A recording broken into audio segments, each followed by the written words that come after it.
everyone, welcome back to QSR Nation, your weekly source of food service marketing and business strategies for success. Here are your hosts, Josh, Beth, Tony, and Grant from the PFS Brands National Headquarters in Holt Summit, Missouri.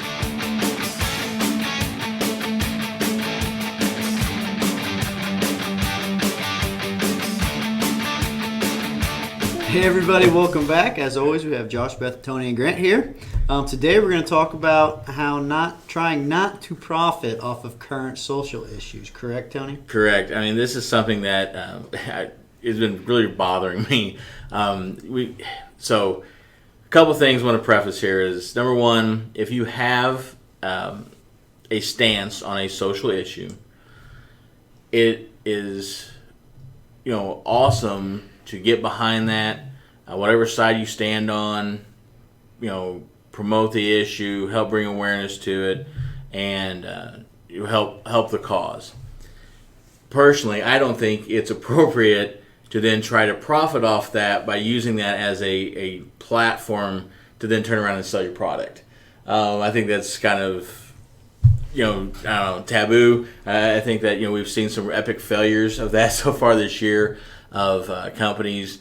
I don't know if it was in a good faith effort to try and bring awareness to certain issues out there, but then to try and really sell their product right in the middle of it. I just think this was really, really poor taste. Not saying that I believe that everyone has to be PC, because I know I'm not as an individual, but at the same time, when you think about those social issues and just being aware of what's going on in the world around you, as you produce these commercials and you put out some of these campaigns, I think we do have to be conscious of that in the marketing industry. At the same time, there are some campaigns that they're funny.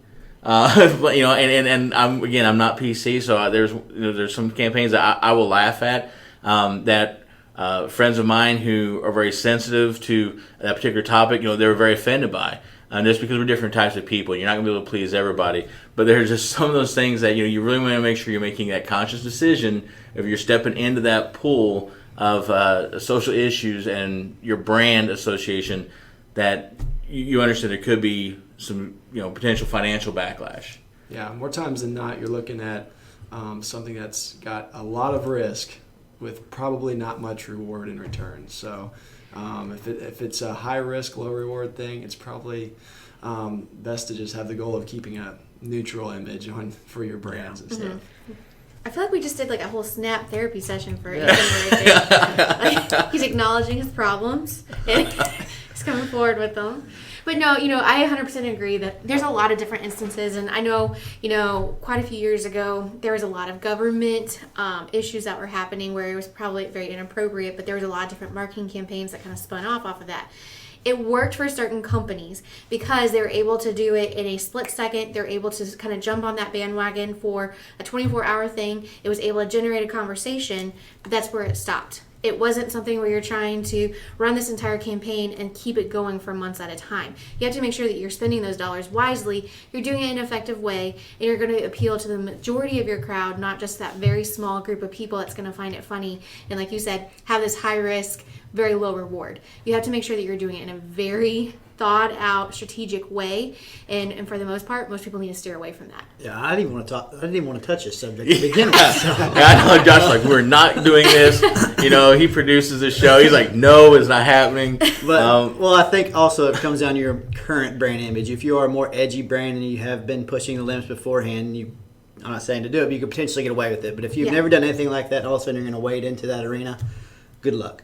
Yeah. If your customer base is already cool with it, then you can. Yeah, and that's the thing that's another thing too is, are you talking to your current customer base, or is the purpose of the campaign to draw better brand awareness and potentially reach new customers? And so there's 100 different ways you can look at it. There are arguments to both sides of it. There's been some that I thought were completely ignorant. There's some I thought were funny that my friends thought were ignorant. So, again, it's just going to be, what side of the fence maybe you stand on an issue, which is the reason why I personally don't think it's a good idea. If you want to say, hey, we support this movement, we support this cause, whatever, and you want to be a sponsored or proud supporter of, that's one thing. That's your branding there. But when you're actually trying to push a product in it, I mean that to me is just distasteful. I don't care what the social issue is. It just kind of crosses lines. I know I would love to hear some of the listeners' feedback, the comments or direct messages to us about how they feel about what they've seen out there this year. And I know I've had some people tell me that there's a current food restaurant that's doing a really I don't know if I want to even say it's humorous because it's like it's that childish, edgy humor, but they do that as a company, and so it wasn't really surprising that they did it because they've always done some funny things, but then they kind of have this segment where they're being told in the commercial, you shouldn't really do this, but then they completely dismiss it again. So it's I don't know. You can get out there, you can get away with some of that stuff, I guess, but at the end of the day, remember, consumers are where your paychecks come from. If they're not in your stores and they're not buying your products, it was not a good idea. I mean, we joked several episodes back about the marketing genius or the I guess I would call it luck of the IHOB thing. At the end of the day, they're reporting gains. Their burger sales are up. They continue to see good residuals from that, and it got everyone talking about them. And whether they were putting them down or joking or whatever, the bottom line, they created market awareness and you saw sales lift and avoided social issues altogether. Yeah, so no, I agree. And we let you actually talk for over 6 minutes now on this subject, and that's probably long enough. Yeah. I had to get it off my chest. Sorry. So if you guys need everyone to wake up, please. Good morning. If you have questions or comments regarding this, reach out to us at QSR Nation at pfsbrands.com. Be sure to subscribe to the podcast at pfsbrands.com/podcast.